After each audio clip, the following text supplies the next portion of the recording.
con el pétalo de una rosa. Está con nosotros esta noche la congresista Úrsula Letona, a quien le damos nuevamente la bienvenida por acá. ¿Cómo estás, Úrsula? Bien, Beto, gracias por la invitación.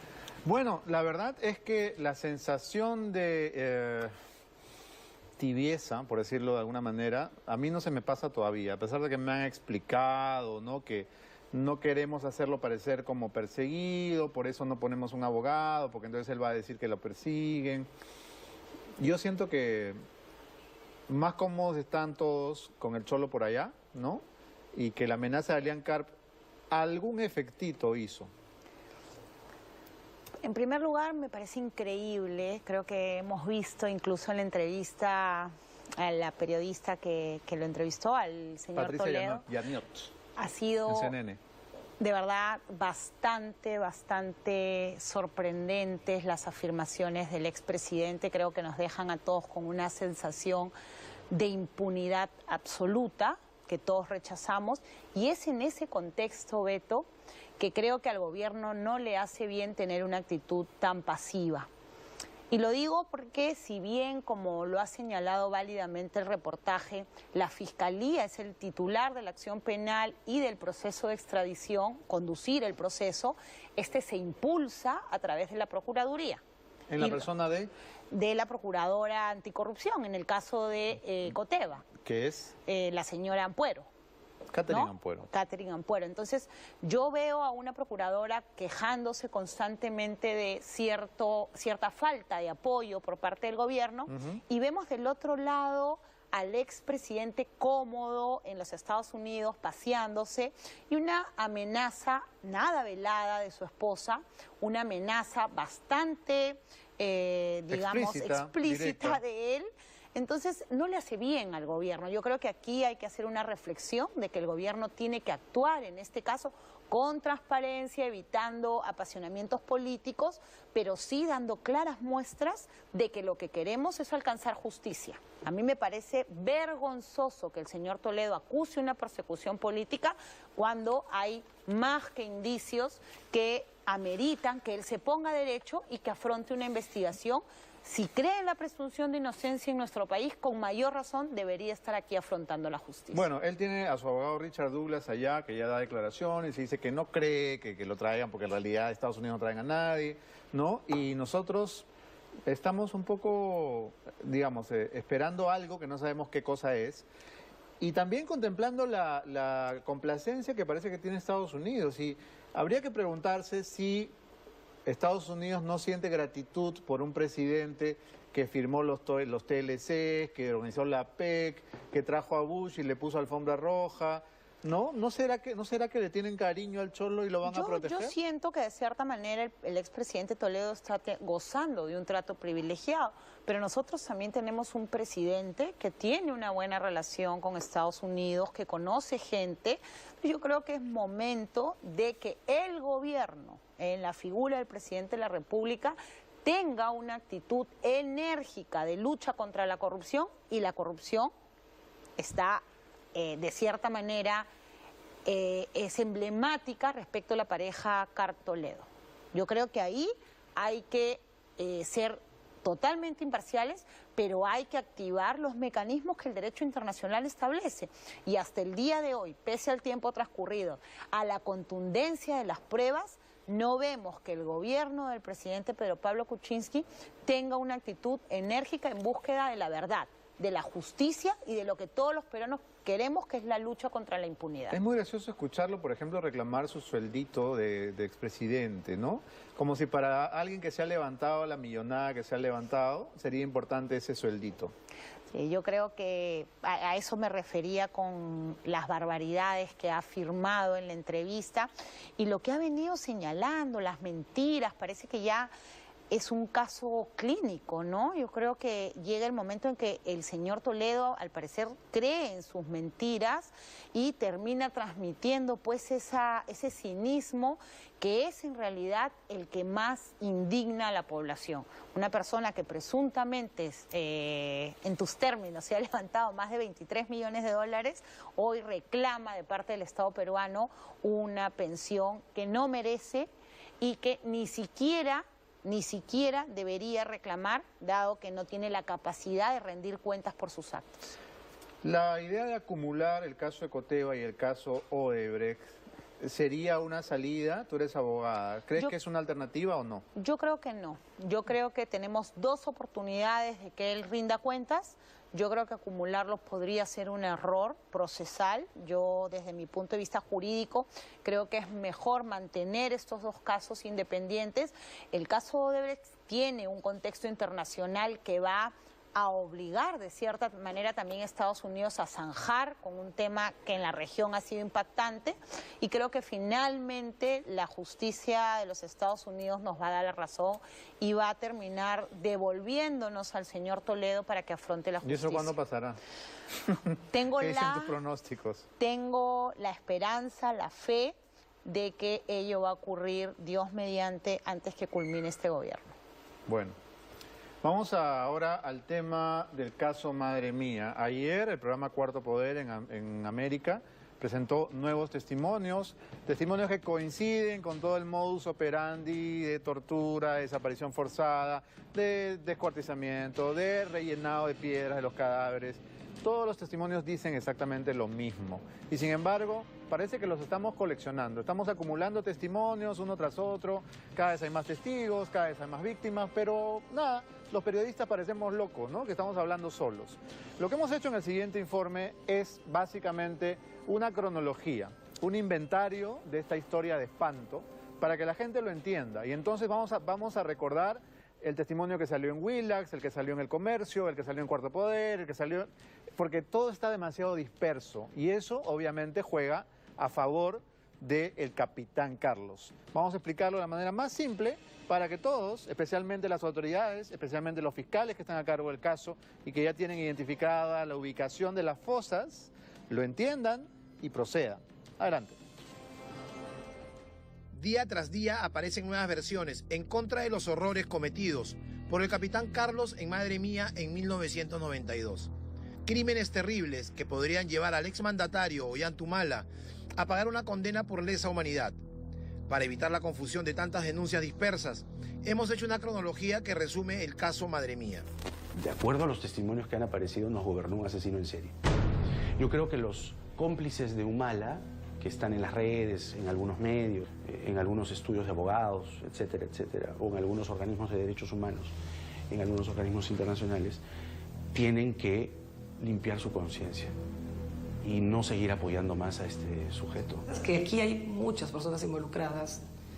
Yo, desde prensa, o sea, desde periodistas, hasta las autoridades, ¿no? Porque recuerda quiénes están involucrados. César San Martín.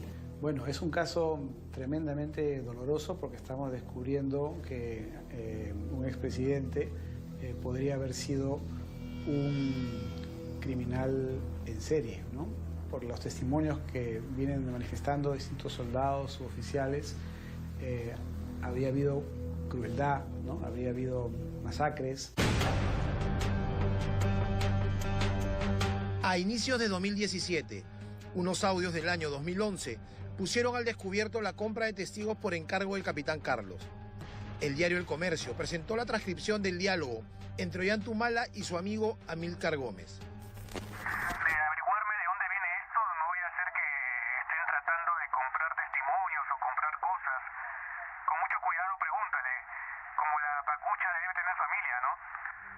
Lo que hice, digamos, al inicio fue acceder a una información importante a través de unas fuentes que hablaban sobre coordinaciones entre personas para pagarles, para comprar un testigo. La primera persona que me llamó la atención en esos diálogos era Julio Torres, ¿no? Julio Torres sabemos que es el asistente de Ollanta Humala, pero él hablaba con un tal Chicho, tenía varios sobrenombres, ¿no? Después supimos que Chicho era Amílcar Gómez. Entonces comienzas a unir y de pronto encuentras un diálogo que era genial entre Jorge Ávila, el testigo principal, y Amílcar Gómez, el lugarteniente de Ollanta Humala, el que también participó con él en el levantamiento de Locumba. Luego de estos reveladores audios, Beto Asaber puso al descubierto el escalofriante testimonio de Adolfo Becker, uno de los soldados que estuvo bajo el mando de Humala Tazo en Madre Mía. La agarraron, lo cosieron y metieron piedra, lo han cortado este brazo, lo metieron en el costado, le han cosido y arriba. Otro soldado que también vivió de cerca los horrores del capitán Carlos fue Werner, que salió al frente a contar su verdad. La primera vez le empezamos a cortar las orejas. ¿Qué más? Abrirle la parte de la barriga. ¿El vientre? Sí, el vientre, y se le echaba. ¿Estando vivo? Sí, no vivo, ya estaba muerto, a veces le daba último tiro. En este momento, la señora Teresa Ávila, hermana de Natividad, quien fue cruelmente asesinada al lado de su esposo al ser acusados de terroristas, escuchó el relato de Becker y reconoció la terrible metodología de la desaparición de sus familiares. Esa es la señora que lo llevaron ahí en la noche, ahí en la cura de Madre Mía. Ella es lo que yo le daba de comer. Que me voy a olvidar.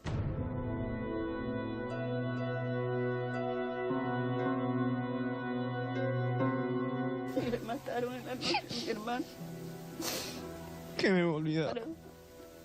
Para el día 23 yo le encontré cantidad de sangre En una entrevista difundida en Willax TV, que fue grabada en el 2006 en el programa de la periodista Cecilia Valenzuela, La Ventana Indiscreta, el ex sargento José Ponce Ruiz contó que el expresidente Ollantumala ordenó las ejecuciones de 105 civiles en 1992.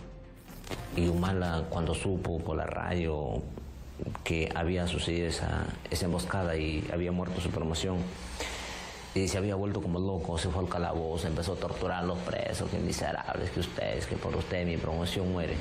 Llegamos a un punto donde dijo, acá nomás nos quedamos. Y llevaban como 5 palas y 2 picos, cavaron un hueco profundo. Y con soguías que todos los militares portamos, nuestra soguía personal, lo amarraron las manos y los pies de los prisioneros y los botaron al hueco. Y ahí los taparon vivos. El sargento José Ponce Ruiz no es que vino a buscarnos ahora y declaró alegremente, no, nosotros lo hemos tenido que ir a buscar, primero para salvaguardar su testimonio, que nosotros supimos desde el principio que era importante, que no salió al aire el año 2006 en La Ventana Indiscreta por razones de, primero, corroborar en el campo el testimonio y, en segundo lugar, porque no tuvo la protección legal de los organismos de derechos humanos. Los organismos de derechos humanos no quisieron defender a Ponce. Entonces, ¿tú cómo sacas al aire un testimonio de alguien que no tiene protección legal? Es imposible. Nuevos audios revelan el terror. Leonardo Soria García, ex sargento segundo del ejército peruano, que estuvo bajo el mando de Humala, confesó que asesinó y desapareció a varias personas en Madre Mía. Llegamos ahí y me dice, ¿qué soy? Acá quiere morirse, tiene vuelta que acá es hueco, que viene, mortaba su hueco, que le digo, que no. Viene y pronto, tanta hueva, me hace chicar con todo lado, y para acá, para allá, mira, todo le dan tiro. Y claro, no tienen, pues, lo tapan todo. Y pronto uno dice, a ver, ¿qué sacado? A ver, ¿quién es? ¿Quién es este huevón? Dice, dale, bien. Pero esa orden lo dio Humala. Claro. ¿Y ese sitio se puede buscar? Se puede ubicar, él sabe dónde está. Luego de las investigaciones que difundimos en Veto a Saber, regresamos a Madre Mía para entrevistar de cerca a los deudos de Natividad Ávila y de su esposo Benigno Zulca. Conversamos en exclusiva con su hijo Richard Zulca Ávila, testigo del horror. La primera persona que sacaron fue a mi mamá. Le sacaron. ¿Qué le decían? Sí, le hicieron sentar en el sillón y mi papá no lo sacaron. Al ratito salió mi papá y le preguntaron, decían si era Natividad Ávila Rivera o la amenazaron a mi papá mayormente y ellos han decidido salir también por la buena porque no quería de repente que con mis hermanos menores que pasara algo. Otro testigo clave que se animó a hablar fue Jorge Ávila, hermano de Natividad que estuvo en el momento de la ejecución y que logró escapar de la muerte. Ávila denunció a Ollanta en 1992, pero admitió que luego se retractó de la acusación después de recibir $4.500. Pero el capitán Carlos estaba ahí. Ahí estaba. Era el que patrullaba el Cuando a mí ya me han comenzado la tortura, ahí es donde yo le he visto a él.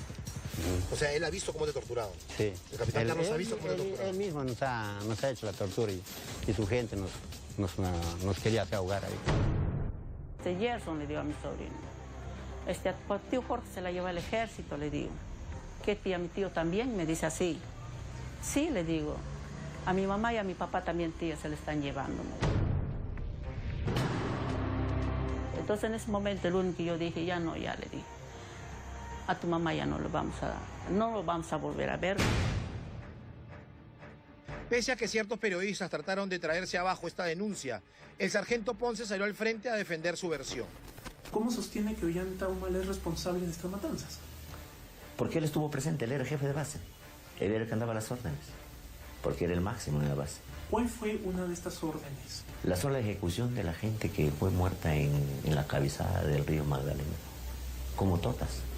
Fueron ordenadas por él. Cuarto Poder presentó nuevos testimonios de exsoldados identificados como Anchoveta y Manzanita, que contaron detalles de sanguinarias matanzas, violaciones sexuales a mujeres y a una menor de edad, además de torturas que realizaban bajo la orden del capitán Carlos. Cuando él me dice, ¿haces tú o yo hago? ¿Quién le dijo eso? El capitán Carlos. Entonces él le dice, sí, lo voy a hacer. Primero, como te digo, le corto y después le abro la barriga. ¿Cómo le cortó la garganta al detenido? Con el puñal. ¿Usted? Sí. Ahí donde que me dice, bueno, Anchoveta, tú sí que vales. Puedo agarrar la sangre y me pone en la frente. Ah. Ya pasaron 25 años y las heridas aún no cierran. Los familiares todavía lloran a sus muertos, que fueron asesinados de manera cruel por el temido capitán Carlos. Se tiene que hacer justicia. Son inocentes. Personas que murieron en fosas.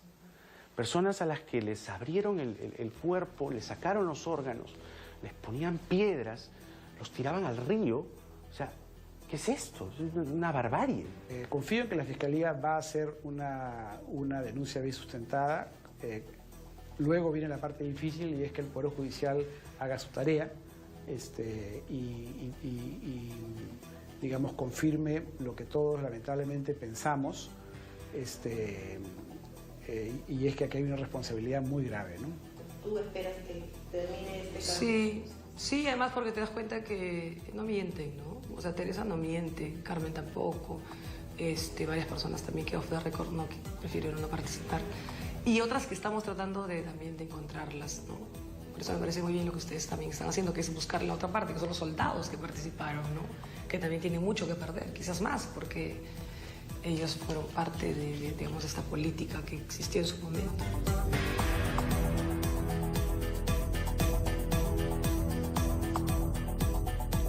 ¿Cuántos testimonios más hace falta encontrar?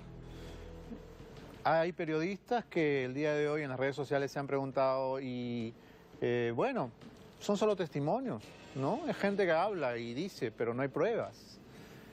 No son solo testimonios.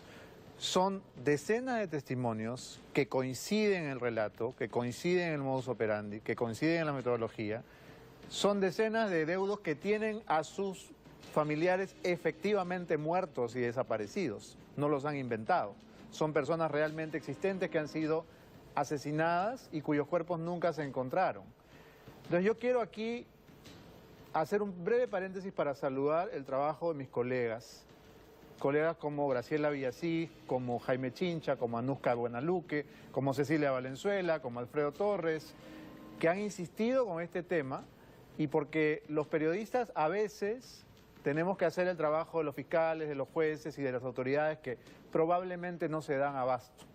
Pero ya todo este caso está en manos de la Fiscalía de Derechos Humanos, que sí ha continuado trabajando y que ya ha acompañado a los testigos que están bajo un sistema de protección a los lugares donde podrían estar esas fosas. Ahora solamente falta destaparlas y yo creo que lo que va a pasar es que los muertos van a hablar. Ese es el último capítulo que falta de esta historia de horror. Pero algunos incrédulos quieren esperar a eso, quieren esperar a ver los restos, a ver los pedazos. Y ahí vamos a llegar, yo no tengo ninguna duda. Y todos los periodistas que hemos estado inmersos en esta historia, seguramente corremos riesgos. A cualquiera de nosotros nos podría pasar cualquier cosa y ya sabríamos de dónde viene. Y es bueno que lo repitamos, ¿no? Por si acaso, porque queda en el video. Acaba de unirse a nuestra mesa Santiago Gastañaduy, ex congresista nacionalista, a quien nuevamente le damos la bienvenida. Gracias, Santiago, por estar por aquí. ¿Qué tal, Beto? ¿Cómo estás? Buenas noches.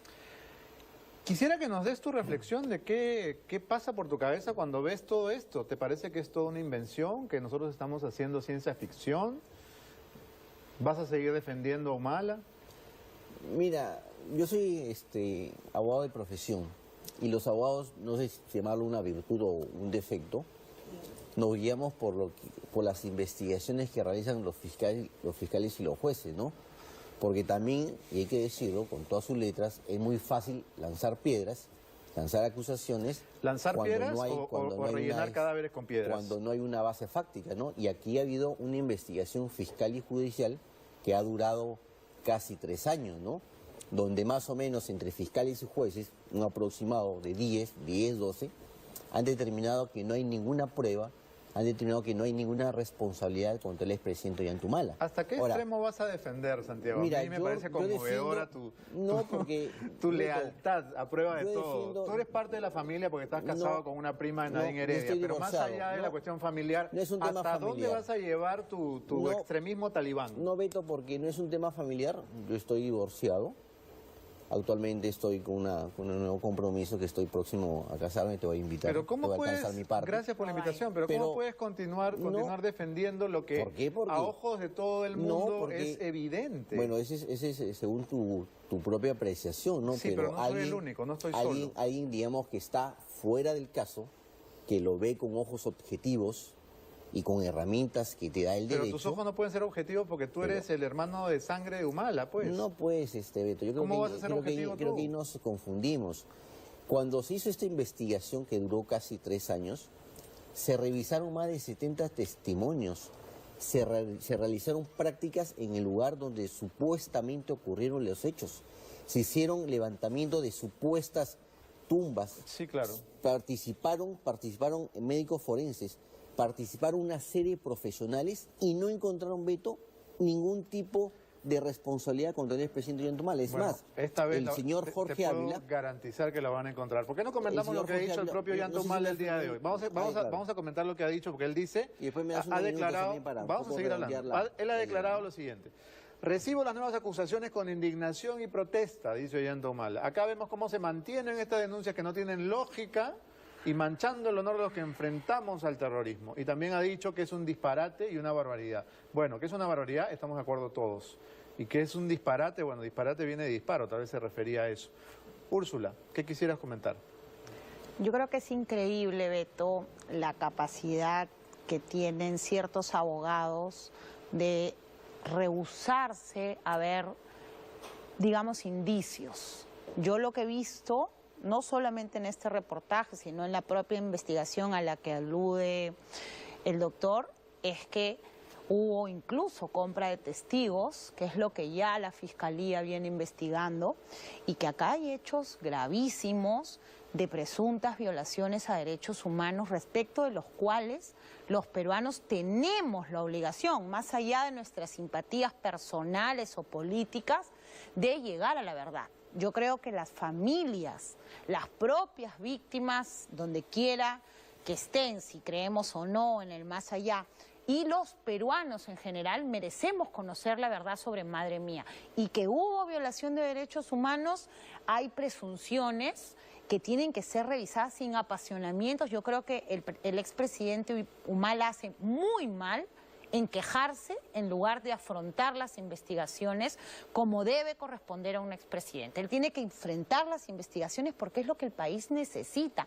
No estamos hablando pues de solamente los presuntos robos que han habido en su gobierno, que también son gravísimos, sino que estamos hablando de acabar con la vida de personas que pueden haber sido en algunos casos terroristas o no, pero que tenían el derecho a que se respete su vida y respecto de los cuales, al parecer, no ha habido el mínimo respeto a sus derechos fundamentales y respecto de lo cual necesitamos conocer la verdad.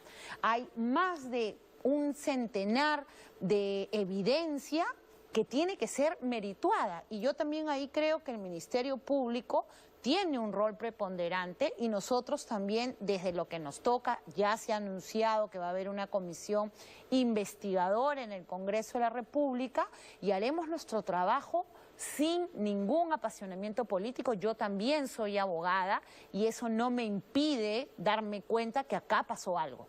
Que acá hubiera un grupo de personas que ingresó a una base antisubversiva y que nunca más regresó a sus hogares. Entonces, esos hechos hay que investigarlos al margen de nuestras simpatías políticas y de nuestra opción, si somos abogados, si somos periodistas. Son hechos que nos recuerdan violaciones de derechos humanos respecto a las cuales nuestro país tiene la obligación de saldar. Santiago, las declaraciones del expresidente Humala el día de hoy dan la impresión de que él quiere ahora escudarse en una política de Estado, porque él dice, están manchando el honor de todos aquellos quienes luchamos contra la subversión, ¿no? Y claramente esto no era una práctica aislada, porque han aparecido el otro capitán Carlos Esparza, Motosierra, ¿no? Y estos relatos de horror parece que no eran exclusividad de Madre Mía. ¿Esto es lo que vamos a escuchar en los siguientes días? ¿Era parte de una política antisubversiva y era responsabilidad del comandante general de las Fuerzas Armadas en la época? Mira, Beto, en primer término, si hablamos de robos y asesinatos y muertes en la época de Fujimori y Montesinos, tú no vas a encontrar, en nuestro caso, ni Barrios Altos, ni la muerte de los 8 estudiantes. Nosotros matamos menos. ¿Hacemos el cálculo de quién mató más? ¿Quieres? Empecemos a sumar, Madre Mía. Nosotros no matamos a nadie. Nuestras manos están limpias, no como otros que sí, sus manos están sucias de sangre y de robo. ¿Y las muertes que aparecen en los reportajes no existen? O sea, estas personas no existen. Y es más, en nuestro caso hubo una absolución, en nuestro caso tuvo una investigación fiscal y judicial. Otros purgan condena por más de 25 años y tienen que cumplirla. Bueno, hasta pero el la último justicia día. tarda pero llega, ¿no? Sí, por eso te digo, O sea, nosotros para todos. En este caso, al señor Humala se le acusa de ser él el violador de derechos humanos. Y creo que ahí un autor inmediato. Un autor inmediato. Lo que no puede, yo no tengo ninguna mano manchada. Yo soy nueva en política. Yo no he venido por ser prima de alguien. Yo tampoco. Yo no he llegado a la política porque me llevaba bien con alguien. Yo he llegado porque tengo una trayectoria profesional y he venido a aportar a la política. Yo no soy primo de nadie. Entonces hay que ser objetivos. Hay indicios gravísimos. Si no los pueden ver, más de miopía deben tener. Mira, porque Beto, esto es clarísimo, o sea, no es un periodista, no es solamente tu programa, no se trata de hechos aislados, se evidencia la compra de testigos. Entonces, por favor, el señor Humala debería ser la primera persona interesada en que este tema se aclare.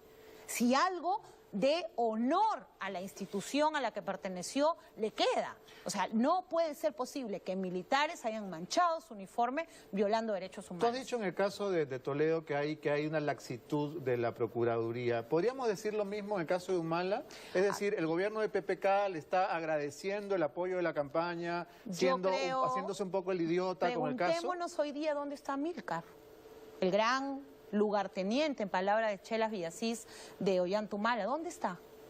¿Cuánto gana? ¿Quién lo ha nombrado? De Ecuador lo trajeron, ¿ah? Ya lo trajeron de vuelta. El ministro Mariano González lo hizo volver. Nuevamente, yo creo que aquí hay una complacencia, no vemos un impulso adecuado, no hemos visto al gobierno con una política clara respecto a zanjar con el gobierno del expresidente Ollanta Humala, y creo que le hace mal al gobierno.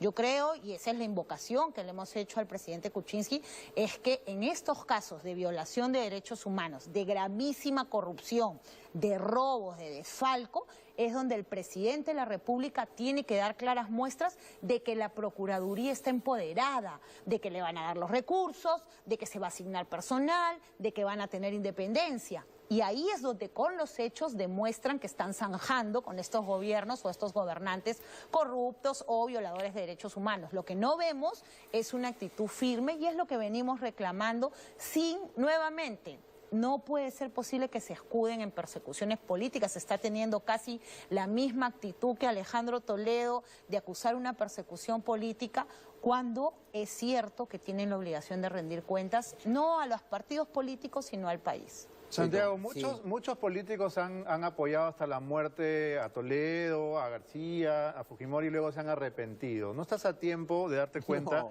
que estás apoyando a un posible asesino en serie? No, Beto, yo creo que hay que poner ¿Vas a morir en tu ley? Yo creo que hay que poner las cosas en su verdadera dimensión. Nosotros hemos afrontado una investigación en el Perú. Nosotros no nos fugamos al Japón como otros. Nosotros no hemos sido condenados ni por ladrones ni por asesinos como otros. Todavía. Nosotros estamos aquí afrontando. Y es más, acá hay un principio jurídico que debemos entender. ¿En qué consiste? Que nadie puede ser investigado ni sancionado dos veces por el mismo hecho.